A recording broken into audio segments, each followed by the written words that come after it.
Hello and welcome everyone. This is our Beyond Business live series, which is a pre-event series of our International Investors Forum IIF happening on February the 23rd in Singapore Raffles Town Club. So thank you so much for joining us. I'm Dr. Aziza Jalaluddin. Together with me, I have Victoria Hasanova. Hi, dear. Hi, Aziza. Today we continue our very important and interesting discussions with our partners. You can see all our partners in this stage, yes, and our diamond sponsor, LKS. And of course, we discuss, as usual, a lot of important questions. And could you talk about today's guest, Aziza? Absolutely. We also have not only our diamond sponsor, we have two gold sponsors. One is Orange Media. And then we also have our new gold sponsor, which is a Legacy Podcast. And we are so delighted and happy to have Julien Simon join us, the founder and CEO of Legacy Business Podcast. Welcome, Julien. Thank you, Dr. Aziza. Thank you, Victoria, for hosting me on your show. It's a pleasure. Thank you for your time. We are very stressed. Why? Because we are stressed because we have Julien in the room and he's an influencer who has done 40 million views. And, day in and day out, I am getting knocked. I was like, Aziza, you have to do this and you do that. And what's going on? So that's good because a veteran in partnership with us, and that's a huge blessing that IIF has gotten. So we want to say thank you and really exciting. Yes, a lot of use. Yes, I have to say a shout out and thank you to Jackie, who from our partner from Thailand, who introduced us to Dr. Haider. Dr. Haider, who conducted the Investors Summit in Malaysia. And thanks to his introduction, we have Mr. Julien who joined us today. Thank you so much, Julien, for making time. Thank you. It's a true pleasure. And don't worry, you did very well. I received your questions and they were very good. Thank you. And I have to give a clear introduction for you because you're a multi-award winning French entrepreneur residing between Turkey and Malaysia, and you have founded the Legacy Business Podcast. We definitely want to know more about it. Leading business podcast with more than 20,000 subscribers on YouTube and 10,000 followers on Instagram, and you have reached 40 million views in your overall social media. So we really are very blessed and grateful for your partnership. And again, thank you again. So we're going to ask you some very important questions. Can we go in there? Yes, because we already mentioned about your very important and unique podcast, Legacy Business Podcast. Could you share with us, please, what inspired you to start this podcast and what does legacy means to you? Well, thank you for the first question. I've been doing business reports since 2006, so almost 2 decades, with some of the biggest newspapers in the world, like The Economist, the New York Times Magazine. So what I used to do is country business report to basically bring investors in specific countries. And I just did 2 projects last year. One in Turkey with the Gulf News, which I'm sure you're very familiar, Victoria, the leading business newspaper in UAE. And also with the Economic Observer, which is the equivalent of Wall Street in China, for a business report on Malaysia.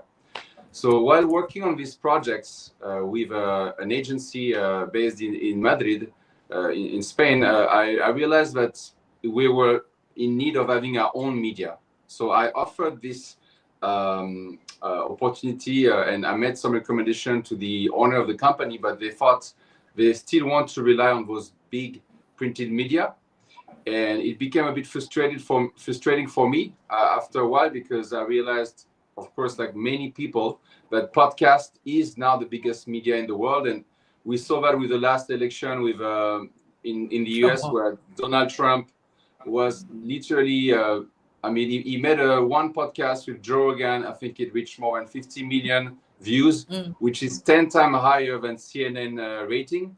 So I think podcast has been very, very much important in terms of communication. It's a new medium. And since I've been doing the documentary film, I've been doing music videos, I've been in the media industry for the longest time, and I own a few YouTube channels. I thought it's the time for me to start, and we started with the business summit of Dr. Haider. It went very well. This is how I met Dr. Aziza, and now we are going to Singapore to support, of course, your important International Investor Forum on Sunday. Which is a very dear to my heart, because when Dr. Aziza mentioned about social,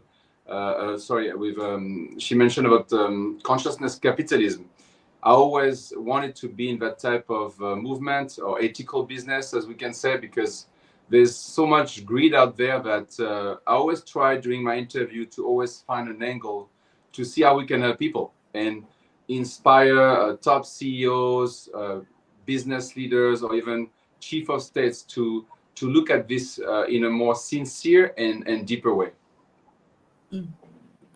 Thank you, Julien. And what is legacy means to you? I think that is something that we would love to hear from you.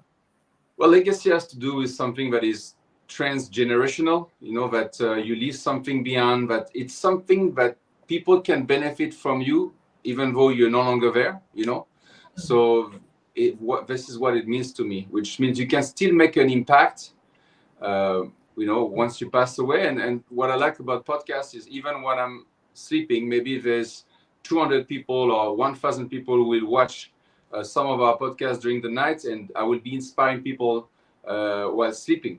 So this is what I mean by legacy, is leaving a trace behind that is positive. There's also negative legacy, but I'm more focused on the positive, and it's not necessarily for people to remember your name.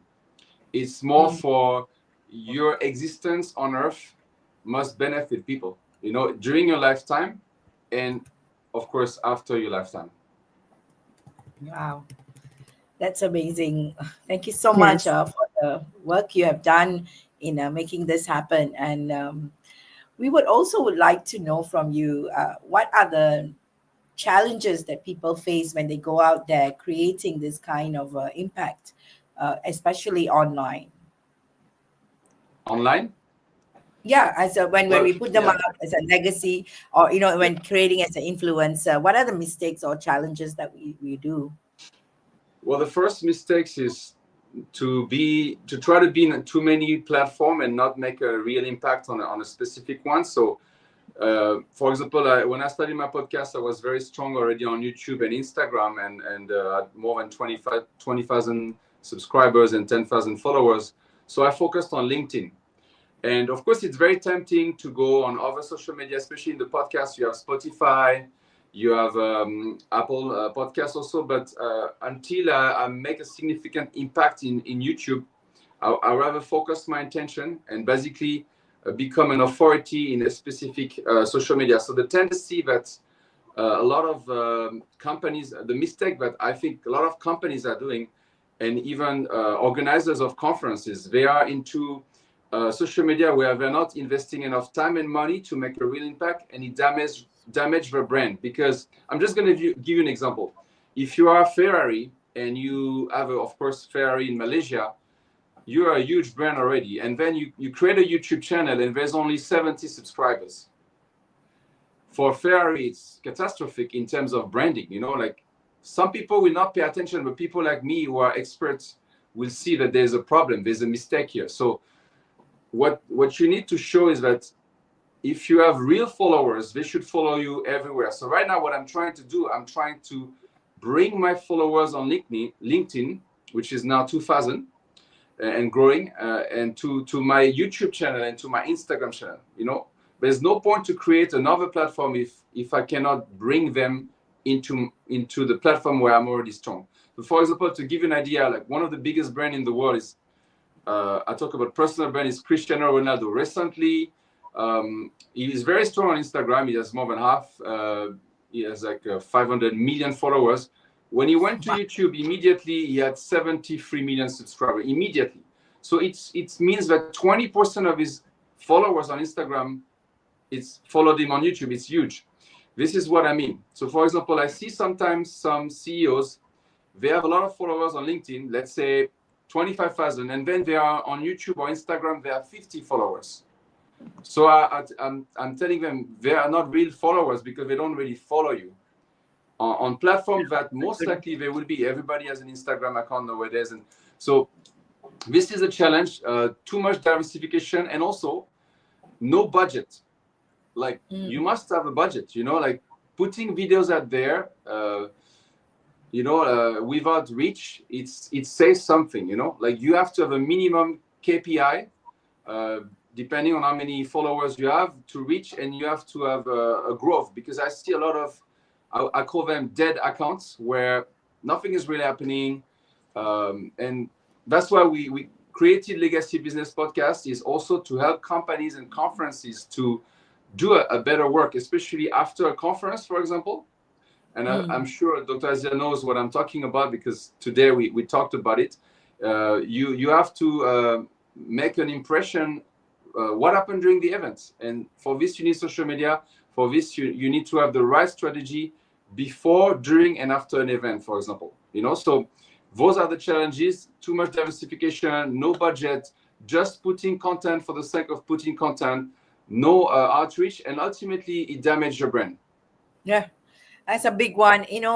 I struggled a lot with YouTube, and I relate to you so much because during Clubhouse time, if you know the Clubhouse app that was very popular during COVID, I got a breakthrough with that app. So I became an influencer. So I'm like really like thousands and thousands of followers there. And then it brought me to link it, because they were very smart. And to create a credibility for the app, they linked it with Instagram.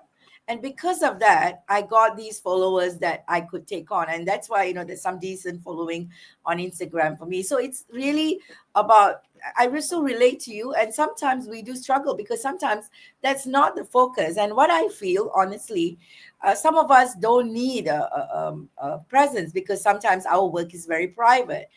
At the same time, the legacy part that you're talking about is so crucial.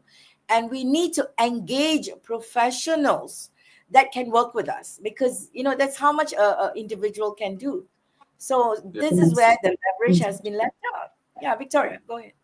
Yes, and we already start to talk about mistakes from entrepreneurs, from some commercial specialists. And Julien, I think while you work with your podcast, you faced with a lot of entrepreneurs, and maybe you can share with us what are the biggest mistakes leaders make when trying to build a long-term impactful business.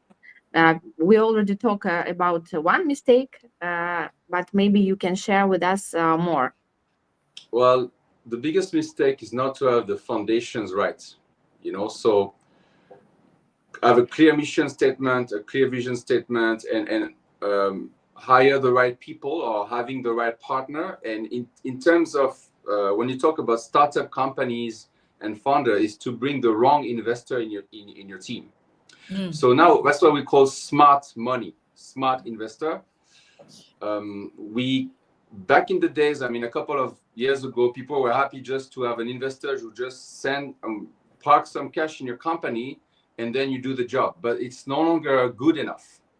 Yeah, you need an investor that not only bring the funds, but also bring his network, his savoir-faire, his know-how, and all this as a package. Because money there's so much available, and so a lot of people don't know what to do with it. So it's not difficult to raise capital. What's more difficult is to find the right partner that have all those criteria, plus the most important, as Dr. Aziza said in the previous show, a soul connection. You have to have this very deep understanding with your investor, because it's almost like a marriage. People don't realize, but people take a lot of time to choose their spouse and things like that, but it almost has to be the same with investors. So I would say the first big mistake they associate themselves with the wrong partners, that to some extent sometimes betray them, sometimes. So once you have a strong partner with you in the investor side, in the, of course, deliverable side, and everybody understand the mission and vision with you, you have the right foundation. And now, if you want to take it further to the legacy level, the generational level, of course, ideally, you want to involve your family. And for example, in my case, my children. Why? Because if you want to have a long, that was one of your questions, maybe I'm jumping into it, but if you look at the biggest, richest family in the world, the biggest companies, it's a family based. You know, everybody's talking nowadays. Elon Musk is the richest man in the world. Jeff Bezos. It's not true.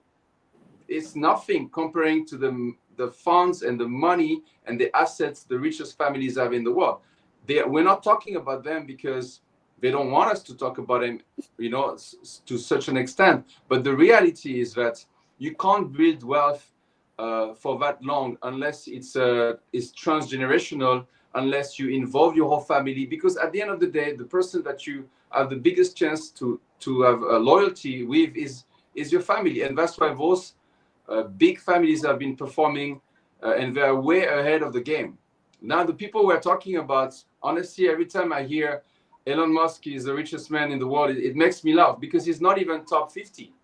He's not even top 100, you know, but the media is making people believe in that. And this is very important for people to realize. You have to try to regain access to your own family, because who knows, among your cousins or uncles, they are actually the right partners for you. So I always suggest look at your family first. I've done my own research. I could trace it back to 7 generations, and I found out my great-great-grandfather was a famous painter in the time of Napoleon, and some of his painting is in Versailles. Wow.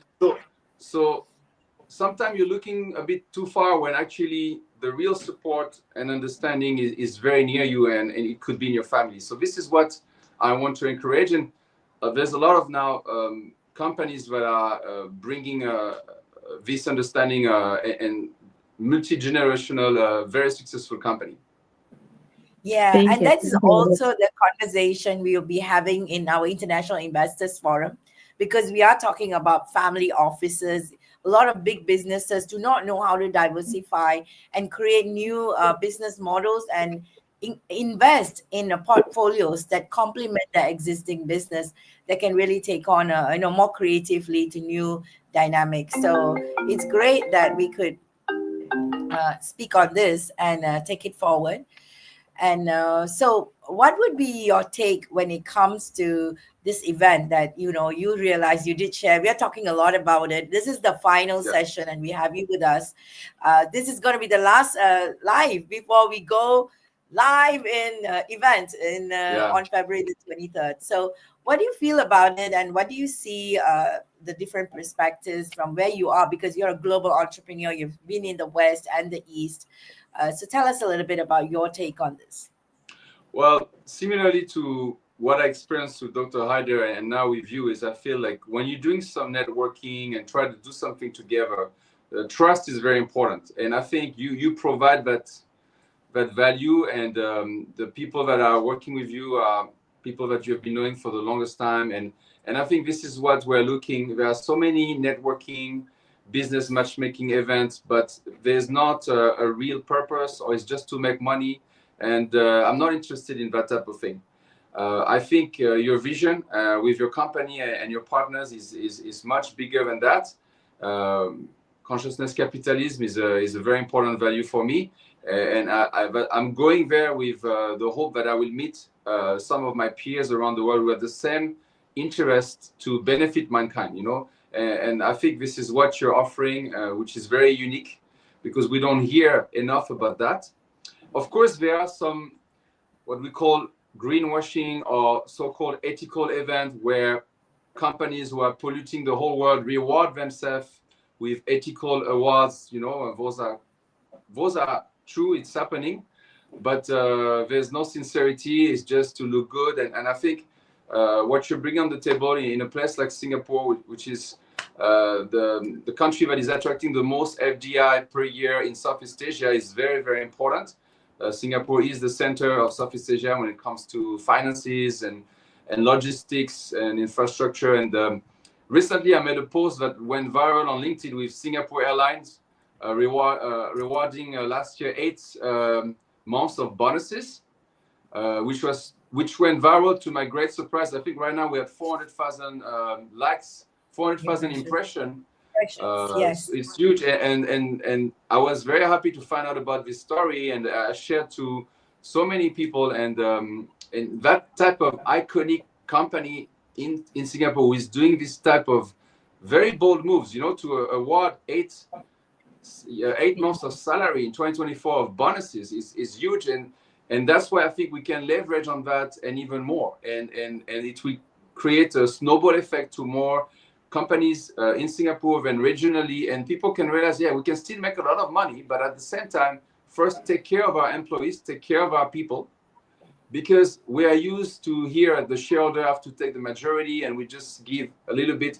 We can change that narrative, and it starts by talking about those stories, and then it's going to become the norm that when a company is actually making huge profits, it will be maybe one day in their SOPs that they must give back to their employees, which I think is fair. So I'm looking forward to continue this journey with you and see how we can impact the world to bring more consciousness into this whole capitalistic system, which is not working for the majority of people. Yes, agreed. Thank you. Thank you so much.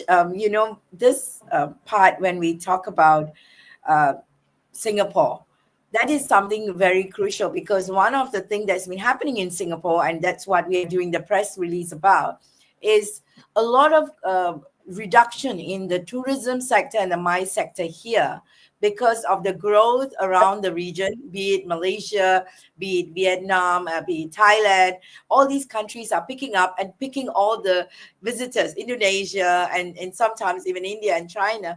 They're picking up all these tourists, and the MICE industry is getting out of Singapore to a great extent. So this is a huge concern. And talking about going global, it's very important and it's timely that what we are launching in this event is actually towards bringing together the community, making Singapore the hub, and then we all together go global.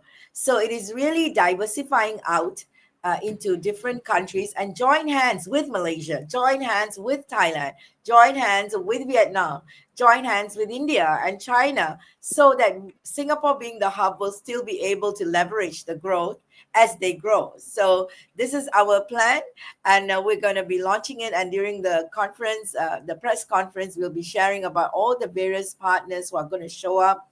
And thank you so much, Julien, for saying yes. Of course, Victoria, yourself, flying in. It's really exciting that we're going to be making this a huge success for everyone that's coming for the event and moving forward together.